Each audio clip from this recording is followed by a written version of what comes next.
At 9 o'clock, we got BYU, who's 2-0, traveling to Wyoming, who's 0-2. BYU favored by 10 points on the CBS Sports Network. Jake Retzlaff for the Cougs, gone 35 of 58, thrown for 550 yards, 4 touchdowns, 2 interceptions.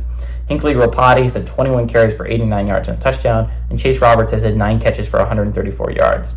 Evans Voboda has gone 16 of 39, thrown for 168 yards, 1 touchdown, 2 interceptions. DJ Jones had 34 carries for 123 yards, and Devin Body Jr. has had 3 catches for 46 yards and a touchdown. But BYU is 46 and 30 all time against Wyoming. Last 9 games have gone to BYU from 2004 to 2022.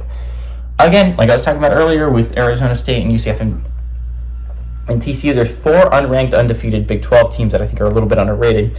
BYU, I think, outside of Arizona State, is the most underrated. I don't hear a lot of people talking about BYU, but they're coming off a big win against SMU on the road, right? They went to SMU and they beat them. And SMU, I understand, first year in the ACC. I think everyone, BYU, Cincinnati, Houston, and UCF understand what SMU fans are going to go through. It's hard to move from Group of 5 to Power 4. UCF was the only team that made a bowl game last year of those 4. And honestly, 2 of them, again, BYU probably should have made a bowl game last year. They played well enough to make a bowl game. They ended up going 5-7.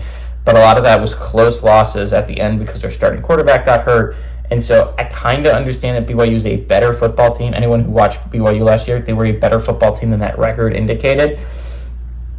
I think BYU is a little bit of a dark horse this year. Their defense is great. And again, BYU's defense was really good last year, but this year it's really carrying them.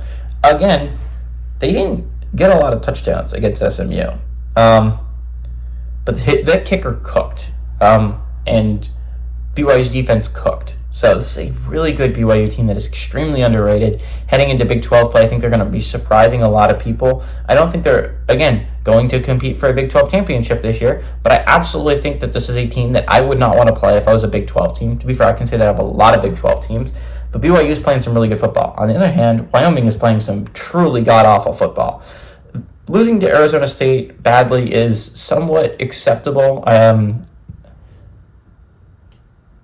I'll accept it. Arizona State's a good squad. They're 3-0 for a reason. This is a good football team in Arizona State. I think a lot of Wyoming fans would have liked to put up at least a little bit of a fight, but that's acceptable. Losing to Idaho is not acceptable. That is not an acceptable loss. And again, I understand you lose your head coach, you lose Andrew Peasley. It was always going to be a tough year for Wyoming. But man, I didn't think it was lose to Idaho kind of tough. I understand Idaho's a tough FCS squad. They were an FBS squad not that long ago. They're a typically competent team. They gave Oregon a fight not that long, 2 weeks ago. But it's like, Wyoming's having a rough year. I think the rough year continues here. Unless they pull off a big upset. I mean, 10 points isn't that big of a spread. And honestly, I like BYU to win by a lot more than that. BYU has shown a lot more than Wyoming has to me this year. Give me what BYU to win and cover on the road.